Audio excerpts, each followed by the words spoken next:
올바른 믿음, 응답받는 기도라는 제목으로 말씀을 전할 때 큰 은혜가 있길 간절히 소망합니다. 예수님께서 우리를 위해 이 땅에 오셨고 십자가에서 고난을 당하시고 부활하시고 승천하셨습니다. 그렇다면 이런 예수님의 십자가와 부활이 우리에게 어떤 변화를 가져다 주었을까요?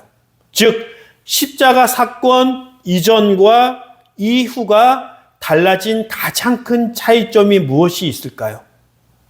구원받는 것에 대하여 예수님께서 이 땅에 오시기 전에도 사람들은 구원받을 수 있었습니다. 어떻게? 하나님을 믿음으로. 그렇다면 그 십자가 사건과 부활의 사건이 있은 후에 가장 크게 달라진 것이 있었다면 그것은 바로 대리자를 통해서 하나님께 나아가는 것이 아니라 우리가 직접 모든 사람들이 하나님께 나아가고 예배드리고 기도할 수 있는, 내가 기도하고 예배할 수 있는 길이 열렸다는 거예요. 그렇다면 반대로 얘기하면 예수님이 이 땅에 오기 전에는 내가 기도하고 내가 제사 지내고 예배하기 위해서는 누군가가 필요했고, 즉 대리자가 필요했고, 그 대리자는 우리가 부를 때 무엇이라고 불렀냐면 제사장이라고 불렀어요. 즉 제사장의 역할은 일반 사람들과 하나님을 만나게 하는, 대신 만나고 대신 하나님의 말씀을 전해주는 그 대리자의 역할을 한 것이 바로 제사장이었다는 것입니다. 제사를 어떻게 해요? 내가 예물을 갖고 와서 나에게 화제, 번제, 화목제, 속건제, 속죄제, 제사를 정해서 양과 염소와 소와 비둘기를 드림으로 이러한 제사를 지내주세요 라고 부탁을 하면 제사장이 그 드려진 제물을 가지고 쪼개고 나누어서 불로 태워 하나님께 대신 제사를 드립니다. 이것이 바로 제사장을 통하여 드려지는, 직접 드리는 것이 아니라 제사장을 통하여 대신 드려지는 제사의 제도입니다. 그렇다면 구약에는 어떻게 기도했을까요? 기도라는 것은 내가 하나님께 직접 이야기하고 하나님께서 우리의 그런 기도에 응답하시는 일들을 기도라고 얘기합니다. 즉 기도는 내가 직접 하나님께 말하고 하나님이 대리자 없이 나에게 응답하시고 말씀하시는 것이 우리가 지금 기도라고 부르는 것입니다. 그렇다면 예수님이 오기 전에 기도라는 것은 제사와 똑같이 제사장님, 저를 위해서 기도해 주십시오 라고 하는 그런 모습으로 나아갑니다. 그런데 사람들이 많고 기도 제목도 많기 때문에 일일이 이런 것을 기도해 달라고 얘기하는 것이 아니라 제사장이 가정을 위한 기도문을 가지고 옵니다. 만듭니다. 그리고 자녀를 위한 기도문, 건강을 위한 기도문, 여러 가지 기도문들을 구비해 놓고 작성해 놓고 그 제사장이 기록한 그 기도문을 하늘을 우러러서 읽는 것이 바로 예수님이 오시기 전에 기도의 모습입니다. 지금이야 현대 이스라엘을 가면은 통곡의 벽이라고 불려지는 성전의 서쪽에 있는 벽을 가서 기도 제목을 그 안에 끼워 놓거나 아니면은 그쪽 앞에서 유대인들이 기도를 합니다. 그것은 성전이 무너졌고 제사장이라고 하는 직책이 없어졌기 때문에 그런 방식을 사용합니다. 그런데 그렇게 제사장이 기록한 기도문을 하늘을 우러러 기도함으로 그것을 읽음으로 기도가 이루어진 것을 볼 수 있습니다. 그런데 오늘 본문을 보면은 한나가 하나님 앞에서 기도하고 있습니다. 그런데 중요한 것은 그 엘리 대제사장이 한나가 기도하고 있는 것을 물끄러미 쳐다봅니다. 그러면서 그 입술을 바라봅니다. 아마 한나는 하나님, 저에게 아들을 주시면 하나님께 그 아들을 드리겠습니다라고 하는 그 기도를 지금 우리가 통성 기도하듯이 하나님 아들을 주옵소서라고 기도하는 것이 아니라 마음속으로, 그 소리는 입으로 내서 기도하는 것이 아니라 속으로 말하고 입술로는 조금 움직이는 그런 속으로의 기도를 한 것으로 보여집니다. 그런 모습을 뻔히 보고 있는 그 엘리 제사장이 한나를 찾아와서 책망합니다. 그거 보니 하나님의 성전 안에서, 성막 안에서 술 먹고 술 주정하는 것처럼 보이니까 당신은 술을 좀 끊어야겠습니다. 술을 좀 줄이십시오. 어떻게 하나님의 그 뜻 안에서 술주정을 할 수 있습니까? 라고 오해하면서 그렇게 한나를 책망합니다. 왜 이런 책망을 할 수 있었을까요? 그 당시에는 그렇게 제사장이 쓴 기도문을 읽고 하늘을 우러러서 그 기도문을 읽는 것이 기도의 방법이었습니다. 그런데 그렇게 기도하지 않고 지금 한나는 어떻게 기도하는 거예요? 고개를 숙이고 차마 하나님께 기도할 수 없는 그 심령을 가지고 기도문을 읽는 것이 아니라 자기가 아프고 상처받은 그것을 가지고 하나님께 나와서 말로 하는 것이 아니라 속으로 간절한 마음으로 하나님께 기도하고 있습니다. 그러기에 기존의 기도의 방식으로 하나님께 기도한 것이 아니기에 엘리 제사장은 충분히 오해할 수 있는 여지가 있었던 것입니다. 시편 51편 17절에 보면 이런 구절이 있습니다. 하나님께서 원하시는 제물은 찢겨진 심령입니다. 오 하나님, 주님은 찢겨지고 질파핀 마음을 멸시하지 않으십니다. 성경에서는 항상 이야기하는 것은 하나님께서 기뻐하시는 제물은 양과 염소와 송아지가 아니라 무엇이라는 거예요? 제사를 드리는 또 기도를 하고 있는 사람들의 어떤 마음? 찢겨진 심령, 상한 마음, 그런 마음을 가지고 하나님께 제사하며 하나님께 기도하는 사람을 기뻐하신다는 거예요. 누가복음 18장 9절에서 14절까지 말씀은 예수님께서 세리와 바리새인의 기도를 비교하면서 우리에게 가르쳐주고 있습니다. 바리새인의 기도는 어떻습니까? 하나님 감사합니다. 나는 남의 것을 빼앗는 자나 불의한 자나 간음하는 자와 같은 다른 사람들과 같지 않으며 더구나 이 세리와는 같지 않습니다. 나는 일해에 2번씩 금식하고 내 모든 소득의 11조를 바칩니다. 이 바리새인은 교만한 그런 내용의 기도를 하고 있지만 엄연히 제사장이 기록해 놓은 그 기도문을 바탕으로 기초로 해서 하늘을 우러러 기도하고 있는 거예요. 이 바리새인의 기도의 그 영적인 상태는 우월감을 갖고 있는 거예요. 나는 저 세리와 같이 죄인이 아닙니다. 하나님의 말씀을 지키지 않고 11조를 못하는 저 나쁜 백성과 비교해서는 안 됩니다.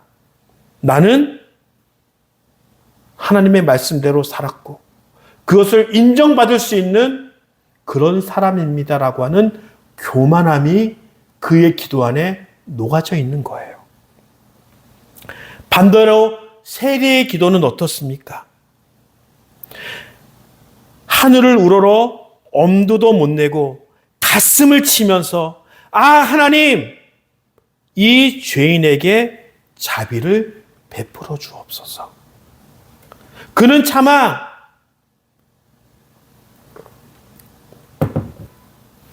기도문을 읽지도 못하고 많은 사람들이 하늘을 우러러 하나님 저 이거 했어요. 하나님 저 이런 거 했으니까 인정해 주세요. 라고 하는 그 자랑의 마음, 교만의 마음은 없고 하나님 저는 죄인입니다.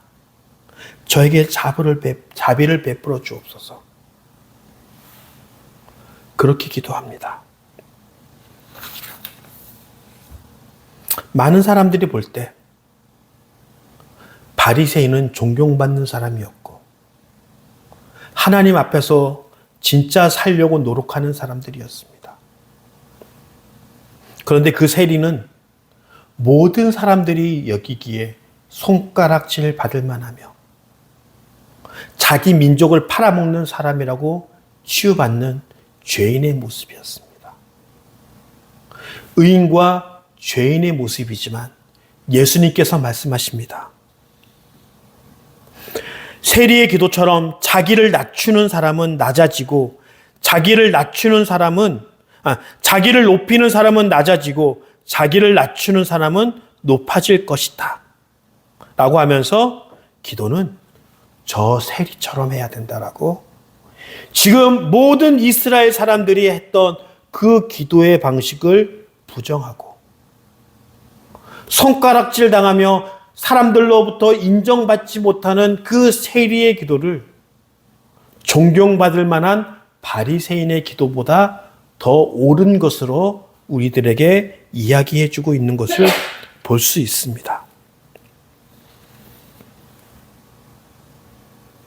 그리고 그 세리의 기도와 지금 오늘 본문을 통해서 우리가 알고 있는 한나의 기도는 닮아 있어요.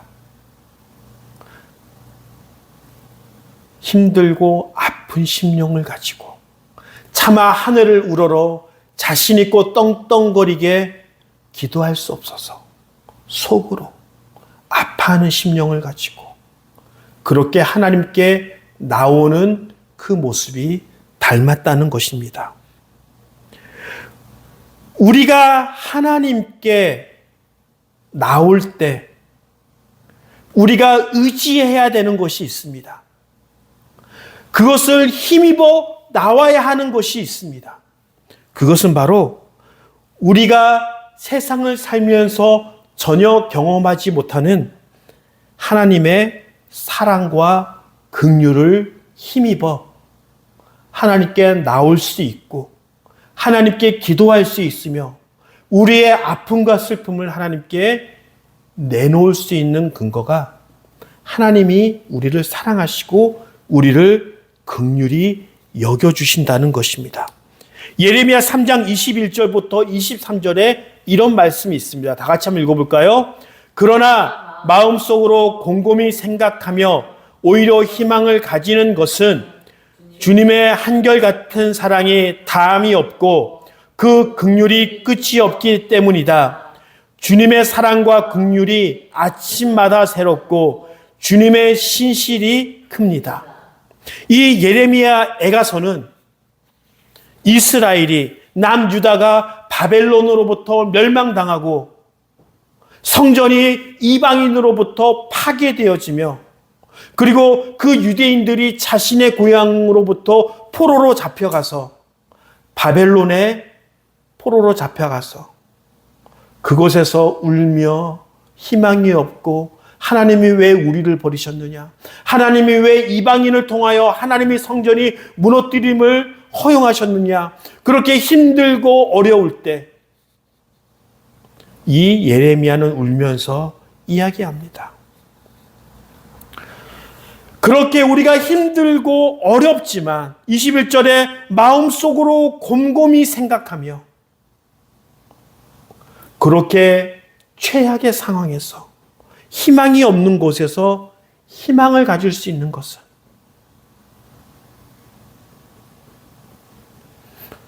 하나님의 사랑은 한결같고 긍휼은 끝이 없고 주님의 신실하심이 너무나도 크고 주님의 사랑과 긍휼이 매일 아침마다 우리에게 공급되어지기 때문에 우리는 희망을 가질 수 있을 것이다라고 고백합니다.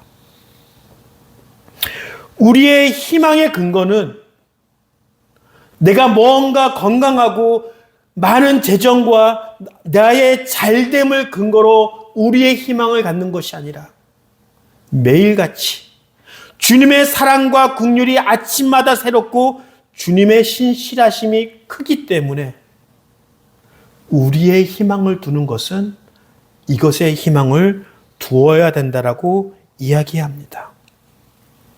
그리고 그 긍휼하심은, 그 사랑하심은 나는 죄인입니다.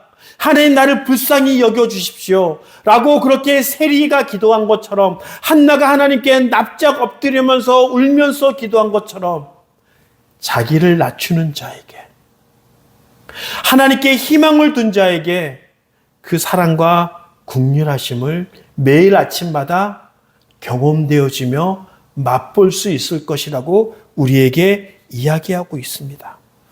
그 한나의 기도와 그 세리의 기도가 우리의 기도가 되어지길 간절히 축원합니다. 보통 자녀가 이름을 지을 때 부모가 어떤 마음을 가지고 그 자녀의 이름을 지었는지 그 이름의 뜻을 보면 잘 나타나 있습니다. 제 이름은 영남, 꽃뿌리 영자에 산해남을 씁니다. 아마도 꽃 같은 남자, 꽃보다 남자 그런 것을 생각하며 저희 부모님이 이름을 지어주실 수 있습니다. 저에게도 저의 자녀가 있죠. 아자는 아름다울 올바를 아를 사용합니다.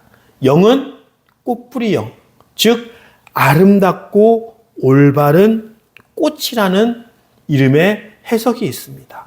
즉 아름답고 고귀하고 올바른 꽃처럼 하나님께 드려질 자녀의 이름으로 그렇게 지었습니다. 그렇다면 이 한나, 그렇게 어렵게 기도함으로 태어난 한나가 그 자녀의 이름을 지었어요. 그 자녀의 이름은 무엇이죠? 사무엘입니다. 그렇다면 이 사무엘의 이름의 뜻은 무엇일까요? 이 사무엘은 두 가지 단어가 합쳐진 단어예요. 사무라고 불리어지는 것은 쉐마의 어원이 있습니다. 그리고 엘은 우리가 다 알고 있다시피 하나님을 뜻합니다. 엘로힘, 엘샤다이. 보통 쉐마는 많은 사람들이 이야기할 때 하나님의 말씀, 율법을 쉐마라고 이야기합니다. 그런데 이 쉐마를 더 어원으로 가면은 하나님의 말씀을 들으라는 거예요. 자기 자녀의 이름을 사무엘이라고 지은 것은 하나님의 음성을 듣는 사람, 하나님의 음성을 듣고 행동하는 사람, 그 마음을 두고 그렇게 이름을 지은 것입니다. 솔로몬이 1000번제를 하나님께 드렸습니다. 그래서 그 1000번제를 드리고 나서 하나님이 솔로몬에게 나타나서 여쭈어 봅니다. 너의 소원은 무엇이냐? 라고 했을 때 솔로몬 뭐라고 답하죠? 보통 우리가 지혜라고 합니다. 그래서 지혜의 왕 솔로몬이라고 얘기하는데 언어적으로 본다면은 그 솔로몬이 구했던 것은 지혜보다는 하나님의 말씀을 듣는 마음을 구한 거예요. 하나님, 저는 하나님의 음성을 듣는 사람이 되었으면 좋겠습니다. 그것이 무엇인 거예요? 지혜인 거예요. 지혜는 정해진 것이 아니라 하나님의 음성을 들을 때 우리는 비로소 지혜가 생기는 거예요. 한나는 자기 자녀가 하나님의 음성을 듣는 사람이 되기를 바랬어요. 그래서 그의 이름을 하나님의 듣는 사람, 하나님의 말씀을 듣는 사람, 하나님의 마음을 알아가는 사람. 그래서 사무엘이라는 이름을 지었습니다. 근데 하나님의 음성을 듣는 것은 그리 쉬운 일이 아닙니다.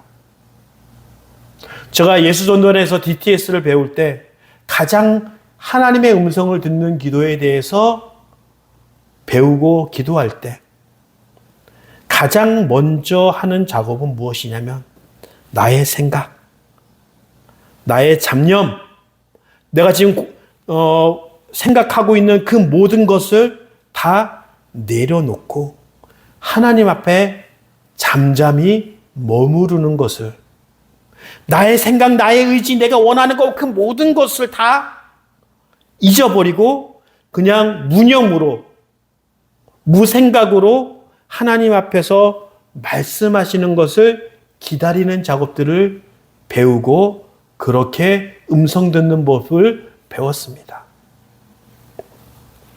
하나님의 음성을 듣기 위해서는 먼저 내 자신을 비워야 하며 내가 간절히 원하고 내가 간절히 바라는 그것조차 내려놓을 수 있을 때 비로소 하나님의 음성이 나에게 들리는 거예요. 그런데 사람들이 착각하는 것은 나의 고집, 나의 욕심, 내가 원하는 것으로 가득 차 있는 상태에서 하나님의 음성을 들으려고 한다면 그 음성은 하나님의 음성이 아니라 내가 필요하고 내가 원하는 것을 하나님의 음성으로 인정하는 왜곡되어지고 잘못된 음성을 들을 수밖에 없는 거예요.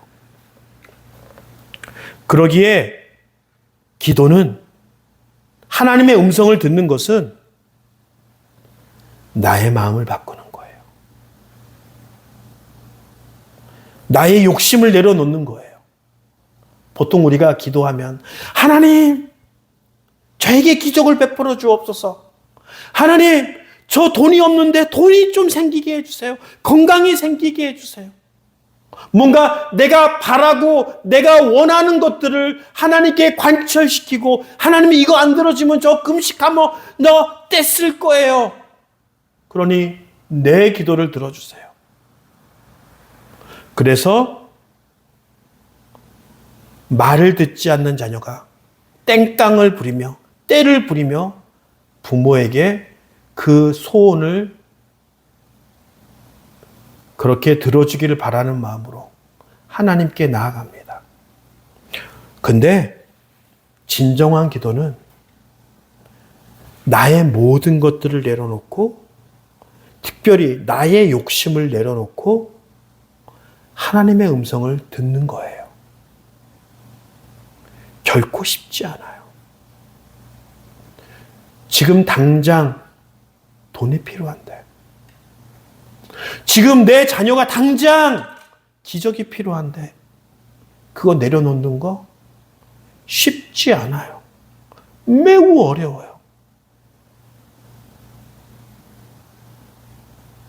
어떻게 해서라도 하나님께 떼쓰면서 이거를 이루어지고 싶어하는 마음이 큽니다. 그러나 올바른 기도는 욕심을 채우는 기도가 아니라 내 마음을 하나님의 마음으로 바꾸는 기도예요. 이것이 기도의 진정한 목표입니다. 우리의 기도가 바뀌기를 원합니다.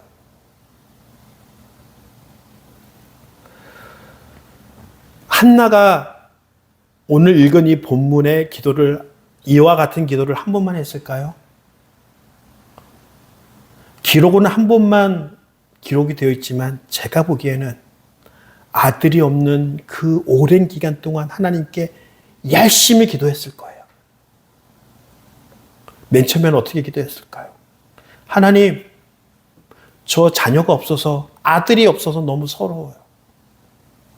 그러니까 저 사람들이 나를 지금 멸시하고 나에 대해서 아들도 없는 그런 아내가 무슨 아내인가? 그렇게 서럽고 손가락질하고 나를 무시합니다. 그 사람들로부터 좀 자유롭기를 원해요. 많은 기도의 내용들이 바뀌어 갔을 거예요. 그런데 그 수많은 기도들이 하나님께 했었고 그 기도가 이루어지지 않고 아들이 없으면 다시 기도가 바뀌고 다시 기도가 바뀌고 다시 기도가 바뀌어서 마침내 어떤 기도를 하냐면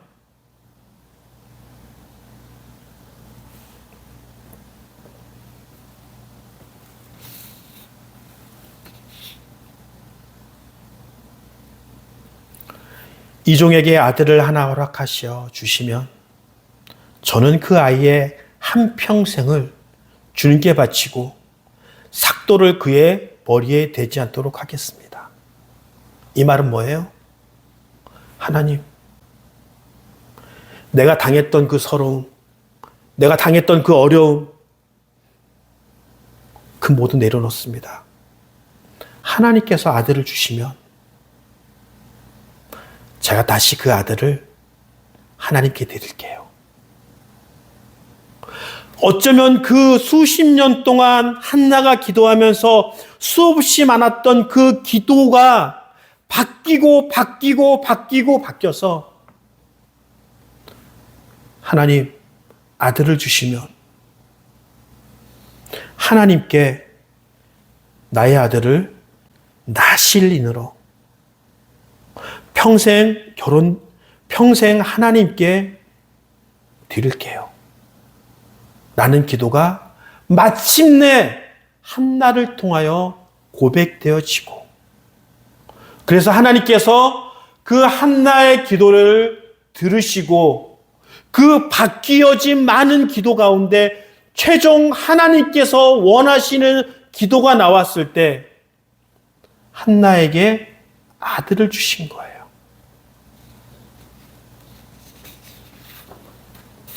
그리고 그 한나는 자기가 그 어린아이를 젖댈 때까지 아주 건강하고 아주 튼튼하고 하나님께 드릴 좋은 건강한 자녀로 양육합니다.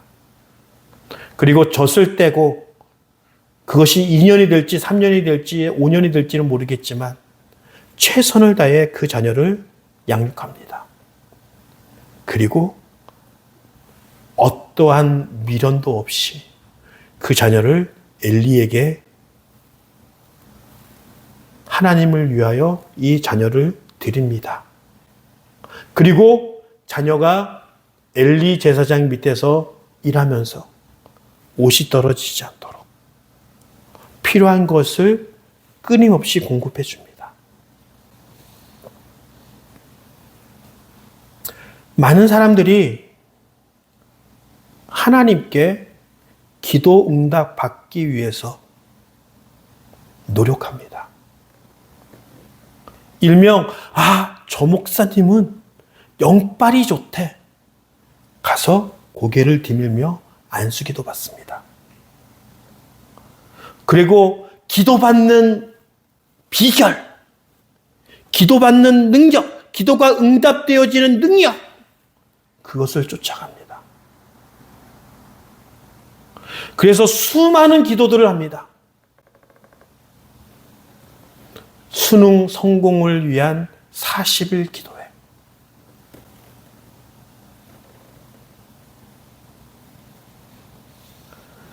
축복 대성회.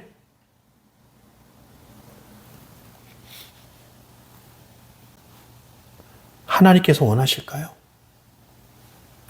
진정한 기도는 정말 응답받는 기도의 비결은 응답받는 것을 내려놓을 때 비로소 응답받는 거예요. 나의 욕심을 내려놓을 때, 내가 원하는 것을 내려놓을 때, 그때 하나님께서 응답하시는 거예요.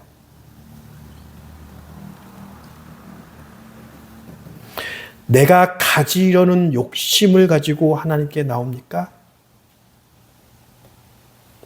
한나는 그 욕심을 하나님께 다시 드리겠습니다. 라고 헌신했을 때 그 기도가 이루어집니다. 당연히 내가 원하는 게 있어요. 내가 바라는 거 있어요. 그것이 없으면 사람은 아니겠죠. 그렇다면 한나가 사무엘을 어렵고 힘들게 출산하고 하나님께 드렸을 때 그가 아들이 없어진 것일까요? 그에게 행복감이 없어졌을까요? 그렇지 않아요. 오히려 그는 그의 아들을 하나님께 드렸을 때 더 큰 축복과 다른 자녀의 축복이 그에게 온 거예요.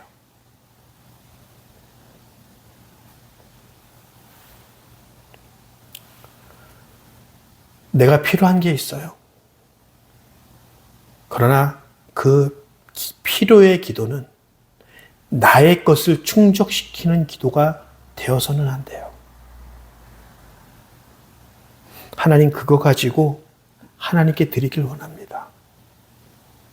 하나님, 저는 좀 돈이 많았으면 좋겠어요. 왜? 좋은 집에 살고 좋은 곳을 먹고 누리며 살기 원합니다. 그것이 아니라 하나님, 하나님의 손길이 필요한 곳에 돕기 위해서 제가 재정이 많았으면 좋겠어요. 하나님, 제 자녀가 잘 됐으면 좋겠어요. 왜? 하나님이 필요한 곳에 쓸 수 있는 준비된 자녀가 되기 위해서요. 우리의 기도가 이렇게 바뀌어지길 원합니다. 이것이 바로 응답받는 기도의 비결이며 모든 것을 포기하고 하나님의 음성을 들어야 되는 것이 응답받는 기도의 비결이라는 것입니다. 내 것을 채우는 기도가 아니라 내 것을 비우고 하나님의 것을 채울 수 있는 기도가 받기로 그렇게 바뀌었을 때 올바른 믿음, 응답받는 기도로 바뀌어질 것입니다. 그런 믿음이 되어지길 간절히 축원합니다.